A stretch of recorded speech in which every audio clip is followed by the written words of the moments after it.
Yes, I'm Peter Shambrook. I'm a historian. Although this session is called The Way Forward, I'm not an astrologer.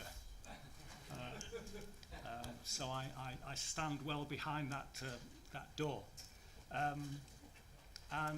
So I'm in listening mode on this one, and I'm sure we all are.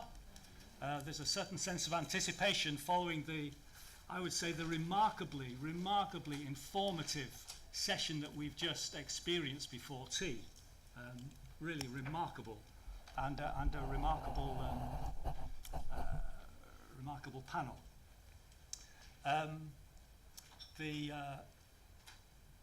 three words that emerged for me out of that last session, in terms of us looking ahead and moving forward, were stabilization as questions. Stabilization, effective government, and reconstruction. All in the framework, of course, of what we're talking about in terms of the refugee crisis. So I'm looking forward to our distinguished panel sharing their insights, their experience, and perhaps their aspirations during this session. And it's not just a delight, it is really a privilege. It is a privilege to have such another distinguished panel with us for this session.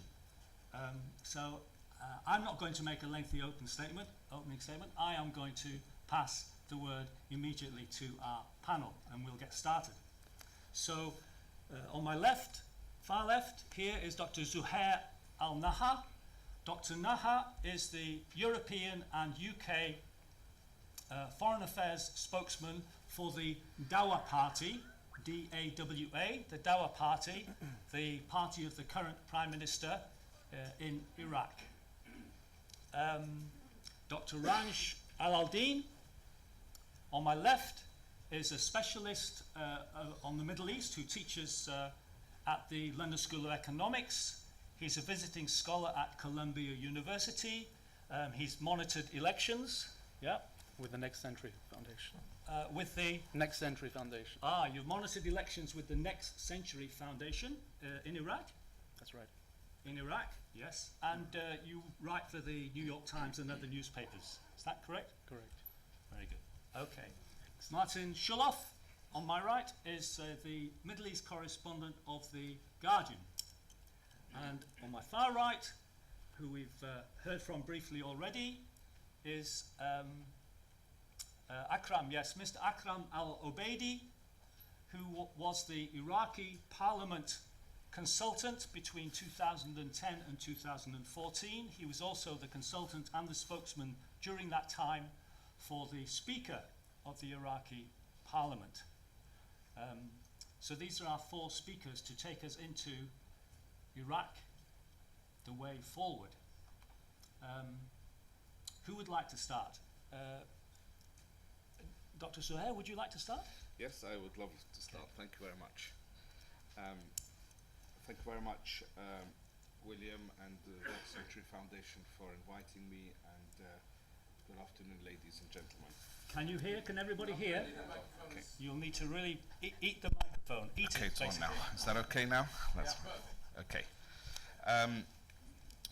The way forward, there has been, in my belief, a seismic shift in the balance of power with regards to the battle against ISIS, Daesh. This is and was one of the most important aspects that the current Prime Minister, Dr. Haider al-Abadi, focused on. And it was one of his main aims when he took power, when he became the Prime Minister. And he has focused on this aspect, and there has been, without a doubt, a success that is probably faster and more enduring than anyone would have imagined. Daesh used to occupy almost 35% of the country maybe up to 40%. Now, currently, they are down to approximately 15 to 20%. With the recent victory in the last few days in Fallujah, Fallujah was known as the head of the snake of Daesh, and that has been eliminated. And with very minimal effect or loss of life of civilians, undoubtedly the experience that the the combined Iraqi forces, which includes the army, the police, the mobilization force, general mobilization, and the tribal mobilization, and the special forces, the experience that they have gained is probably the highest experience of any army in the world fighting against Daesh. The biggest province of Iraq, Anbar province, which was largely under the influence of Daesh, has now largely been cleared. And previously, the provinces of Diyala has been liberated, and the province of Salah ad-Din, where Tikrit was. And now, as we speak, the Iraqi combined forces are on their way towards the province of Nainawa or Mosul and the city of Mosul. Daesh have been defeated both morally and militarily. Of course, when we talk about migration crisis, we have a huge internal migration crisis as a result of the vast populations emptying the city that were under the control of Daesh, so that it helps the army to get in and to defeat Daesh, and this is what has happened in all of these cities that have been liberated. The main objective of the Prime Minister and the Iraqi government is to continue and to finish the task of liberating all of the Iraqi lands. At the same time, the reconstruction and the rehousing of the refugees must start and is starting in areas where they have been freed of all booby traps, IEDs, because one of the ways in which Daesh slows the advance of Iraqi forces is to lay masses and masses of booby traps and IEDs everywhere. And this is a huge, huge burden, and it's a huge challenge. So all of these areas must be made safe before the refugees, the internally displaced people, are allowed to return. The economic situation is, of course, linked very, very closely to the military situation. And Iraq has made, of course, with the low oil prices, it has had a battering economically. However, Iraq is now borrowing from world organizations such as the World Bank in order to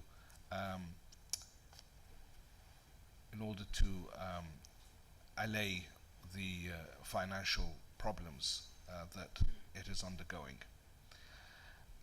I will stop here and I will invite the audience for questions in the panel. Thank you. Thank you very much. I think what we'll do is we'll go through and have about 12-15 minutes from each speaker, and then we'll open the floor to questions. I think we'll do it that way. So perhaps I can call on Dr. Ranj Sure. to make your contribution. So Thank you. Thanks to the organizers and the Initiatives of Change and NCF for having me here. Can you all hear? Yeah, can you hear? Yes. Good. Okay. So Dr. Zahir touched on the military gains that Iraq has been making in the war on ISIS. But to move forward truly, you have to make those gains count. Iraq has been at the brink many times before over the past decade. ISIS, with all the problems that it presented, wasn't really a new phenomenon. It wasn't a phenomenon at all in many respects, because it came in different forms before. It was combated, it was contained before, but then somehow it re-emerged. Because Iraq has had many temporary fixes over the past decade, and to move forward, I think you need to have some kind of lasting settlement, lasting policies, effective, that prevents groups like ISIS from re-emerging, because the conditions, as we heard in the previous panel, are still there, which would enable an ISIS-like organization to once again come to the surface. The previous panel touched on the problems that Iraq has. They can be summarized as inept governance, a corrupt ruling elite, sectarianism, a severely incapacitated Iraqi army, a government which lacks legitimacy in many parts of Iraq, especially in the north, in the Sunni Arab heartlands, and as William touched on from the floor, a complete breakdown in the south itself, the intra-Shia divisions we're seeing, the protests in Baghdad, and the proliferation of Shia militia groups and their prominence, as Lina Khatib elaborated on in her keynote speech. So progress is being made, but for how long? The Iraqi armed forces still isn't being reconstituted in the same in the way that it should be. It's still not very effective. And most of the discussions have focused on the role of the Hashr al-Sha'bi, or the Popular Mobilization Forces. But I think the problem, to move forward with them, I think we have to redefine or look at the debate in another way. At the moment, they're seen as non-state actors, but just because they're violent non-state actors, that doesn't make them anti-state. Because at the moment, we're getting the two confused, non-state actor and actor itself. Many of the actors that comprise the PMF actually identify with the state. They still see the state itself as the more legitimate actor, and we've seen with groups like Asaib al-Haq that they've contested elections because they know they can't survive on their own without some kind of integration. So the question here is, which components of the Hashr or the PMF are we talking about?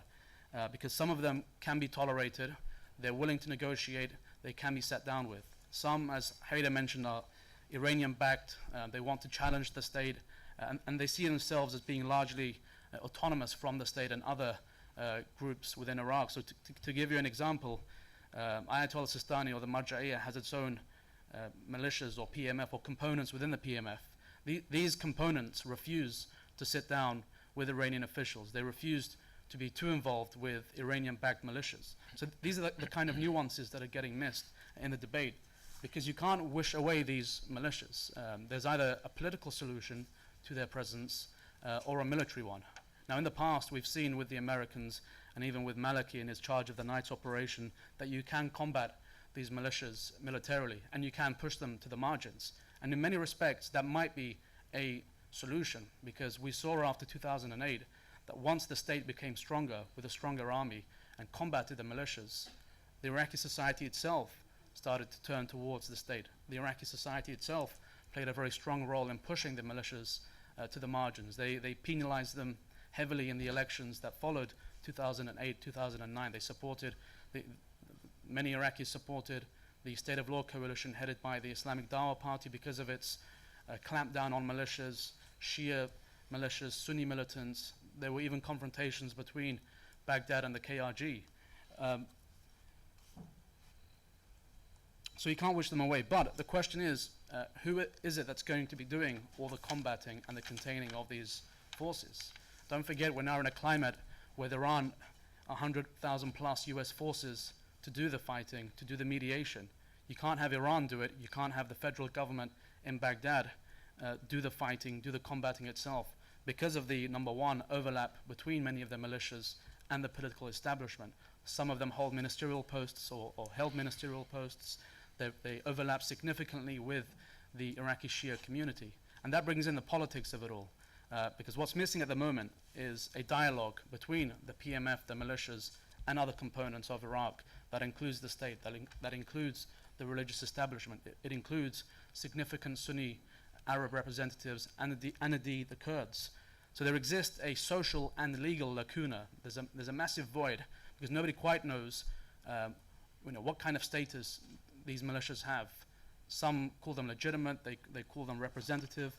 Others call them outlaws, sectarian. They call them adversaries that commit sectarian atrocities, especially in the eyes of many Sunni Arabs, particularly those in the north. So to get that to move forward, you need to get that dialogue going, which defines the status of these militias and defines whether they should be integrated or combated militarily. And that comes back to my earlier point. There is no one single hashd or militia. There's a variety of militias. Some actually are very open to working with the West, open to working with the US. Some reject the US and in their discourse and propaganda material attack the US, attack the West in general. And ultimately, I think for Iraq to go forward, it has to start empowering these moderate forces because they exist, not just in the military sense, but also in the political establishment.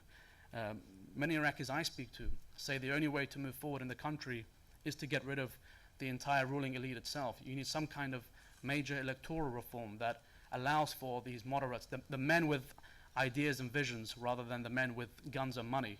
Because at the moment, elections are being dominated by the men with the guns, with the money, with the resources, and of course, foreign support. So I'd say, first of all, let's start thinking about the role of the hashd. Let's potentially institutionalize the hashd. I was speaking with Iraqi officials, Iraqi oil companies. One of the ideas being discussed on the ground in Iraq is that after the day after ISIS, these militias will be integrated into some kind of oil protection force because they have to go somewhere. The previous panel, I think, was a bit, it was, in my opinion, a bit flawed to suggest they can simply go home because they're not going to go home. They want money, and if there aren't the basic services or the economy to provide them with some kind of salary or ability to provide for their families and themselves, they're not going to go home. So some creative thinking in that sense is needed. And as I say, one of the ideas is to have them integrated into some kind of oil protection force that sees the Iraqi government and the oil companies provide them with a salary and protect the fields. But of course, the downside of that is you create the space for warlords, because if the day after an oil company or any other actor has a problem, they're not going to go to the Iraqi government. They're going to go to the guy who controls this particular militia because they still have this link and this tie to that militia head or their previous militia organization. So coming back to the point about the actor that's doing the protecting, that's providing the security the day after ISIS. The previous panel mentioned that the militias have to be integrated into the Iraqi armed forces. But if the Iraqi armed forces itself is automatically dismissed as being a Shia-dominated sectarian armed force, then that probably wouldn't be very effective. And that's where I think the need for going back to the National Guard comes in. That's the idea that you give Sunni Arabs the opportunity to protect their communities because, or at least actors within those communities that have the legitimacy and the respect that enables them to provide security. Because if we're talking about militias being integrated into the army, that's not going to be lost on the vast majority of Arab Sunnis and on the Iraqis. They're going to know that this is simply a rebranding of the militias of the PMF. So I think, and it's already happening in any case. We're already seeing Sunni tribal forces play a leading role in the liberation of places like Fallujah. So at some point we have to accommodate the facts and the realities on the ground, but we want to regulate that reality to make these actors more accountable. And the only way you can do that is by formalizing this current security environment that you have. Still on the issue of moderate actors, I think Ayatollah Sistani has played a leading role in shaping Iraq for the better over the past decade. But there are questions about what kind of a role he wants to play. So over the past decade, he's intervened on numerous occasions from 2003 onwards to ensure Iraq has a fair, more equitable electoral process. He prevented, to a significant extent, infighting amongst the Shias. He issued the fatwa after 2014, which was a necessity given the collapse of the Iraqi army and ISIS's adventure towards the south. But I don't think his capacity and his networks, his social program services, he has vast networks in the south and elsewhere focused on education, focused on health. I don't think that's being harnessed as much as it could be or utilized, because that again links back to the issue of civil society. We're seeing demonstrations unfold in Iraq. They've unfolded over the past couple of months over the past year more generally. That itself is an empowering of civil society, and we've seen how social media has played a leading role in that, which I don't think we're talking enough about, the role of social media, the empowering of civil society. Iraqis have had enough, and that is starting to kick some sense into the ruling elite, which can no longer afford to be complacent or indifferent as they were in the past. There are certainly things to watch out for, like intra-Shia conflict, like the re-emergence of groups like ISIS. Just because you defeat just because you end the so-called caliphate, that doesn't mean you end ISIS itself. ISIS will live on after Mosul is liberated and after the caliphate as a concept is eradicated. It will go underground. It will revert to covert attacks, terrorist atrocities, which we've seen that it still has the capacity to commit, because there have been waves of bombings in Baghdad over the past few weeks and elsewhere. And I think I'll end it there. Thank you very much. Thank you. Thank you. Let's hear it. Thank you. Martin. Good afternoon, everyone. Just listening to my two colleagues' addresses, I was just reflecting back to one of the very first conversations I had when I started to seriously cover Iraq back in 2007. And it was a senior member of the Dawa party, a minister in the cabinet at that time. The context was that the earlier incarnation of the group we now know as ISIS, and at that time it was just called the Islamic State, were on the back foot in Anbar province, in Diyala and Salah ad-Din, the same places where they're on the back foot now. This was primarily the result of a tribal revolt in Anbar, in which the tribes had risen up and gone to the Americans, who were then occupying the country, and said, we want to partner up. The Americans, under General David Petraeus, saw an opportunity and partnered up with them, and within about 9 to 10 months, Anbar province, particularly Ramadi and Fallujah, most of Diyala, were, I guess, made more or less safe, given what they were in 2005, 2006, when they were just as bloody and uncontrolled as they have been over the last year or so. So anyway, I sat down with this senior minister, just more or less as an introduction. He didn't know me, I didn't know him. But he started the conversation by saying, you know, Martin, let's talk about this country called Iraq. Let's talk about what we are and where we need to be. He said, is there any shame to acknowledge that around 60% of the country are Shias, around 20% are Kurds, they can have the north, we don't need them, and then there's the Sunnis, they can go to Saudi Arabia, and the Shias pray towards Najaf anyway. Is there any, this is what he said, it doesn't happen to be true, but it's what he said, is there any shame in acknowledging that Iraq, under its current borders, are not working, and they never will, because power will not be shared effectively? There is no sense of true Iraqi nationalism, and so why don't we have a conversation under international auspices which starts to acknowledge this uncomfortable reality? And I found that quite a stark introduction to the country, and he was one of the ministers sworn to uphold the constitution, advocating a partition at that time. But I moved forward 9 years, and I look back at that discussion then, the context to it, the factors that were driving him to think that way, and I look at Iraq now and see what's become of it in that time. And the answer is, despite the best intentions of a noble few, and within the ruling elite, despite the best hopes of much of the population, Iraq has not moved forward greatly. We have seen a re-emergence of ISIS, as everybody knows, that has a lot to do with the early days of the US occupation, but it was also influenced by the events that took place when the Americans left in 2011, where the Sunnis of Fallujah, the Sunnis of Anbar and elsewhere felt a renewed sense of disenfranchisement, of resentment. Remember that they were the minority sect that were ousted from power when Saddam Hussein was ousted. Saddam was the patron of the Sunnis of Iraq.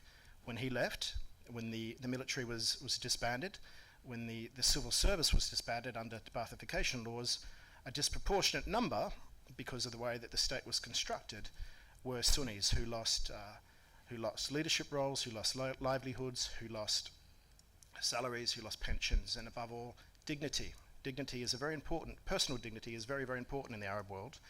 And that did sow the seeds of a resentment that has festered throughout the last decade. So when we saw the re-emergence of ISIS, which was the opportunity for them to actually become more involved or revitalize, was in Syria, in neighboring Syria, but they then moved back into Iraq with some force in June 2014, where Mosul fell within 24 hours, Tikrit fell,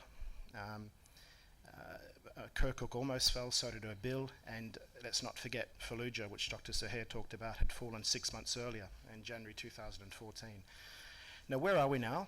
ISIS will be militarily defeated. There have been some gains on the ground, as both panelists have spoken about. The Kurds have taken around 30% of ISIS territory in the north. The operation for Fallujah is not finished yet, but they will be defeated there. Diyala province is more or less under the control of Iraqi forces and the PMF, the Shia militias, and that leaves Mosul, which is the bigger prize. Now, can the Iraqi military, as it's currently constituted, take Mosul? It's going to be very, very difficult. I've spent a lot of time on the front lines there in recent weeks. Mahmour, which is the southeastern area, is one of the most active and prominent and important front lines. The Iraqi military is there along with the Kurdish Peshmerga. Between Mahmour and the city itself, there are around about 35 villages. Each one of them will take a fight with very heavy air support from the Americans and artillery support from a mountain nearby. It will be taken eventually. I don't think that's going to happen this year.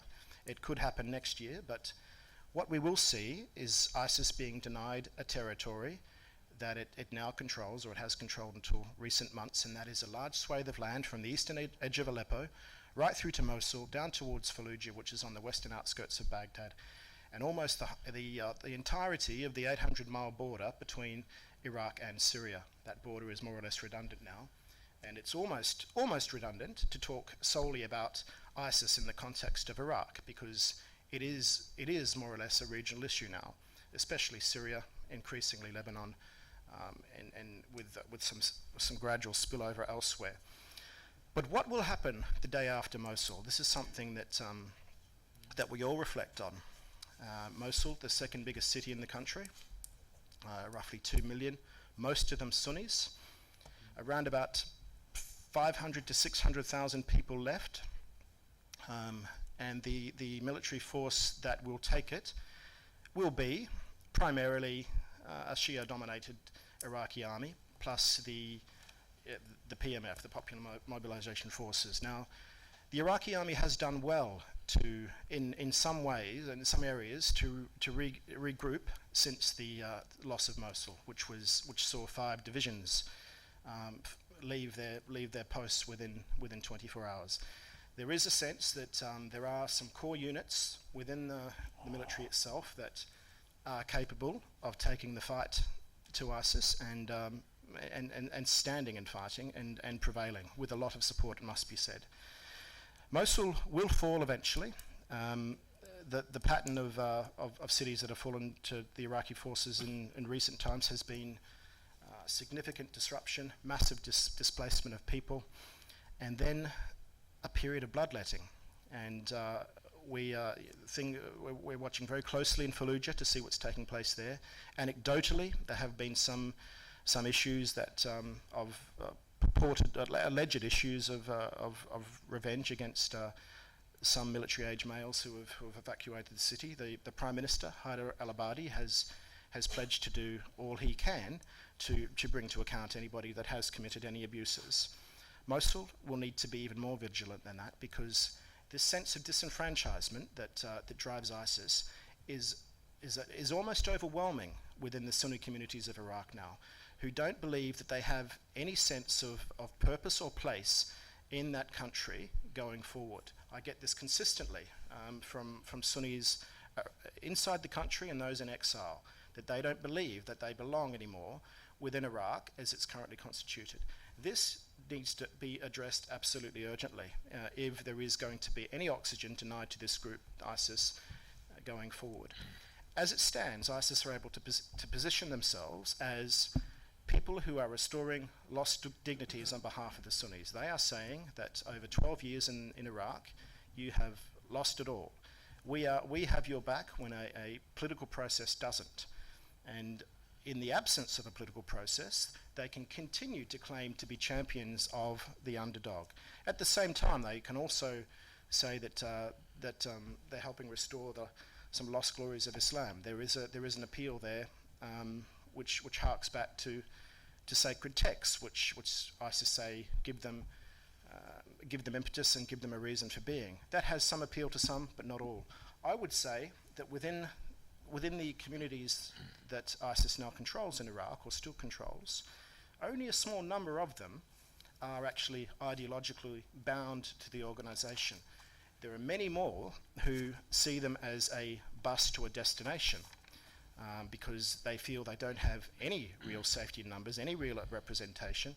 They're going to go with them reluctantly for now, but when they get to anywhere different, they'll get off. So if a political alternative can be provided, which gives them some sense of inclusiveness, I think that may be a segue that the country so desperately needs.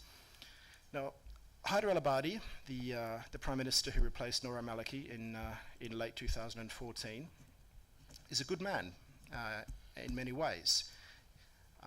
He understands what's needed for the country. He's been given support by Ayatollah Ali Sistani, the Marja in Najaf, in two things. The first is the fight against ISIS, in which a fatwa that he gave provided for the rise of the PMF, or the Hashd al-Shabi. The second was more recent, and that was to address the chronic, crippling issue of corruption in the country, which in many ways is even more an existential threat to Iraq's viability than ISIS itself. Iraq is 97% dependent, Iraq's economy is, on oil. It has a bloated public payroll of around 7 million people. The oil prices, as we all know, have been at historic lows for more than a year, although they're starting to creep up recently. For Iraq to pay its public payroll, it's digging into its foreign reserves.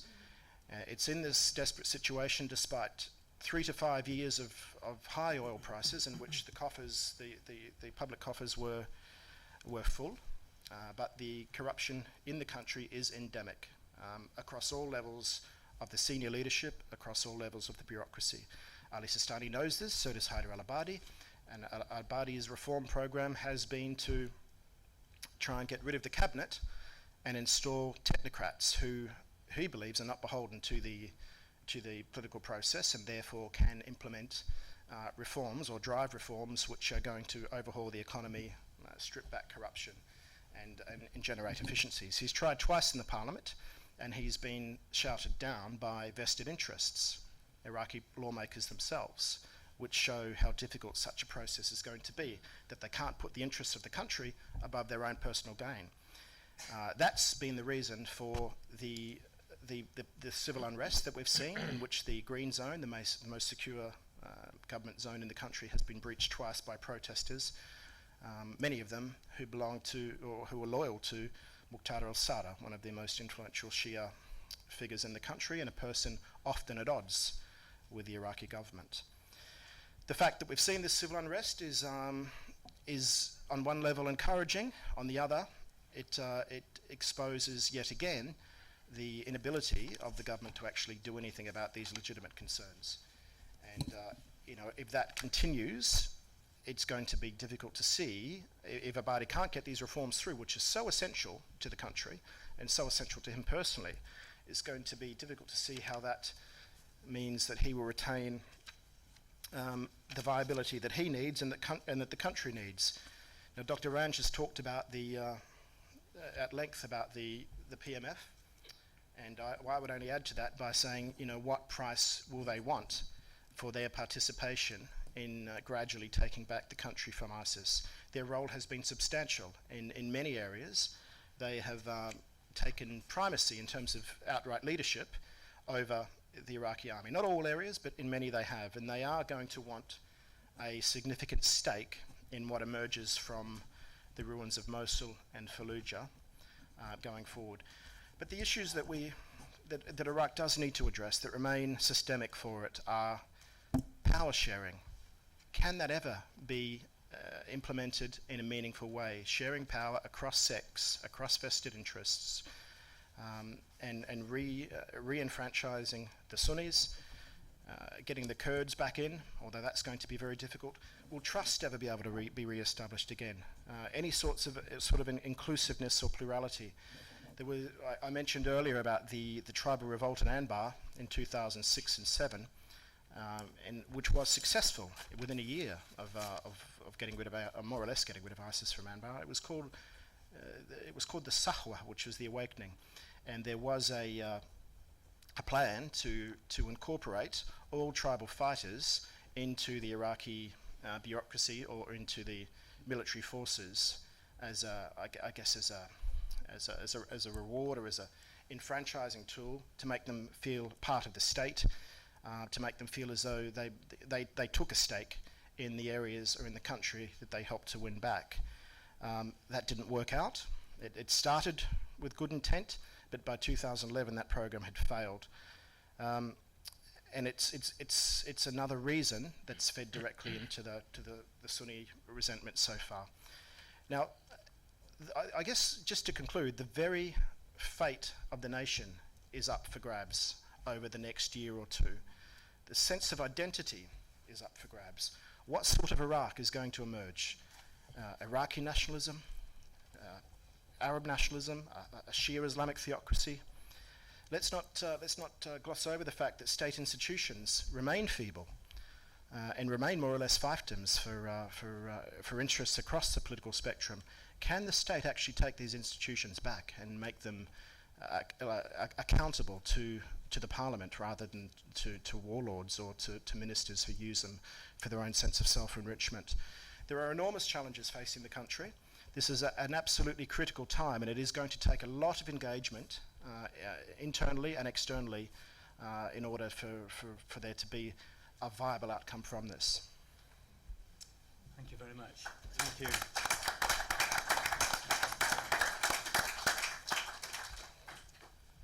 Akram, please. Thank you.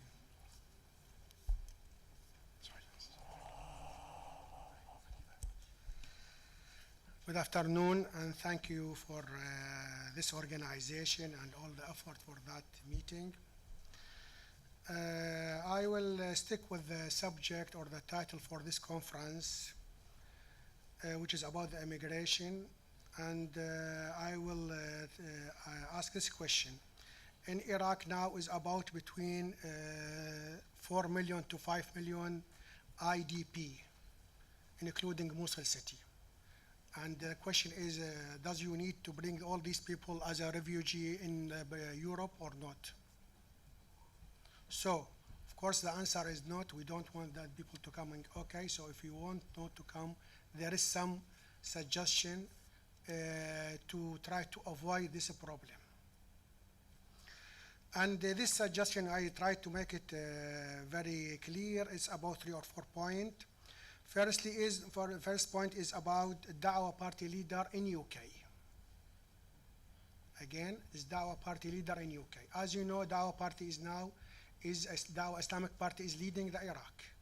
All the prime minister from Dawah party, most of about more than 100 person controlling all the ministers, unless the minister was Kurdish or Sunni, but the deputy ministers or the general major security officer, all of them from Dawah party, and especially from London and sometimes from UK, let's say, and some people from Europe. But this 100 person is living there, and this is more than 20 years is there, and in the end, when they go into the Iraq and control that country, what they create in Iraq, they create corruption, they create their loose security, and they create a lot of anti-democracy process there.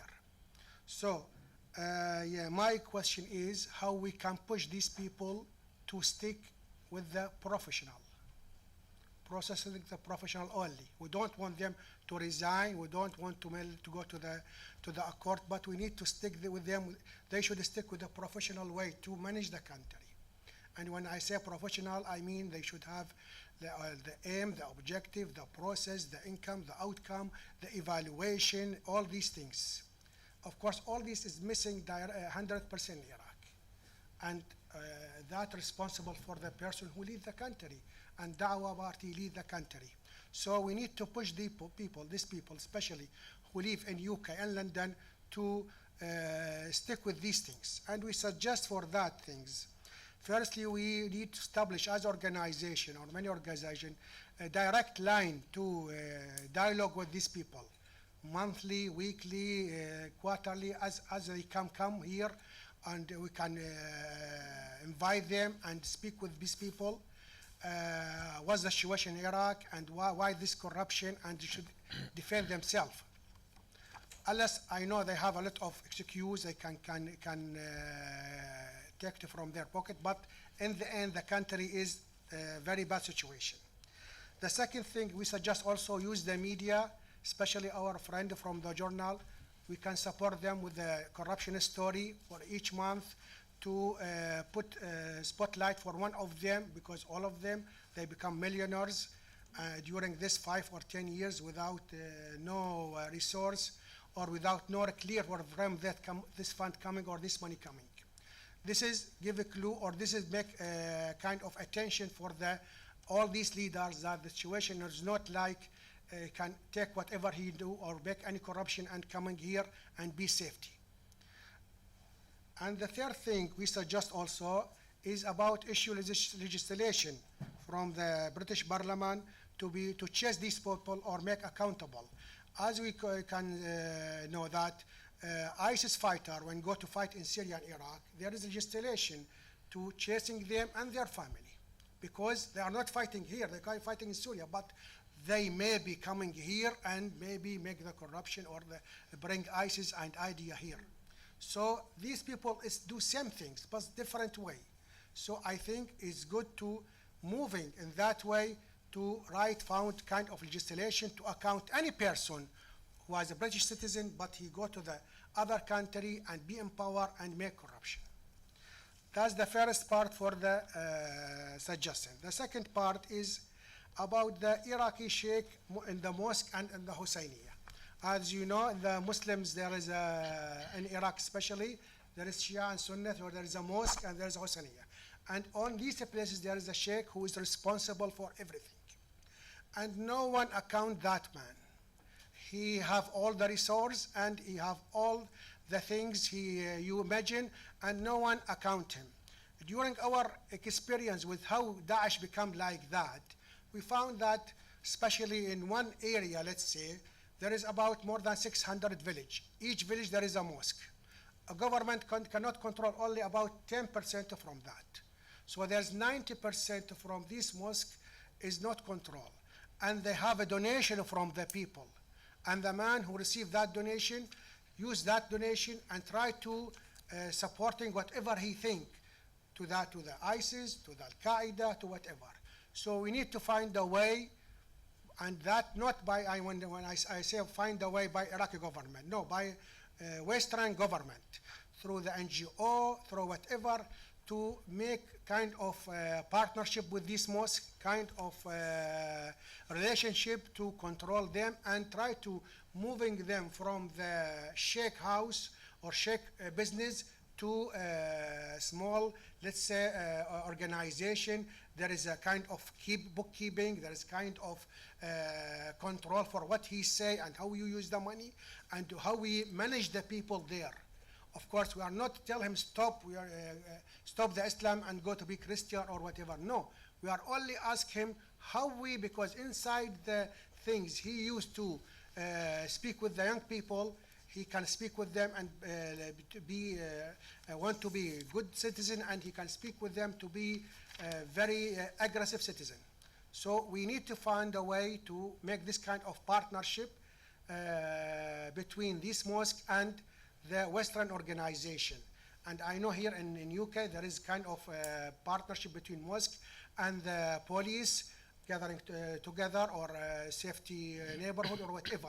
So if we increase that project to be international, that will be help to not coming the fourth generation of Daesh. We are now in the third generation, but we're afraid from the fourth generation. And the third point also here is about Iraqi political leader. From my view, most of them, and when I say most, is about 99%, is like Saddam regime, 100%. By the way they think, by the way they manage. They bring all their family, sons, daughters, sisters, brothers, cousins, and manage the things, control the ministers, control the party. This is the way they manage and they play the game of the political. They don't have the kind of democracy that I can trust the others. There is election. The leaders should elect by 100 person or 200 or 1,000 or whatever. And this is a big problem in Iraq. If we be close to any of this leader, he found that the last decision is he make it when he take his brother and his son and make that decision. How we try to move from that? I think there is also part of this organization, other duty, is to establish kind of links with these leaders, including the way they teach them how they can make decision, how the things is managed in the West or in the other country. It's not only your son and your sister and your brother is the qualified person. No, there is another people who qualify to do that job also. And the fourth things is that, generally speak, in the Iraqi offices, Iraqi of government offices, unfortunately, there's very lack in the professionals. And if there is any professional, he push by force, by trade, by guns sometimes, to stop that professional rules and using whatever the Sheikh's rules ask him, or whatever the Sayyid rules, or whatever so this is bigger problem. How we can stop that? We need also to establish a kind of project or to protect these people first, because these tools in Iraq, the professional people, we should stay in Iraq, and these they are bring the professional work and stop the corruption. And in the end, I want also to remember for the first statement is that in Iraq now is about from 4 to 5 million from IPD, and we don't want these people to be refugee. We need them to stay there. And thank you. Thank you very much. Thank you.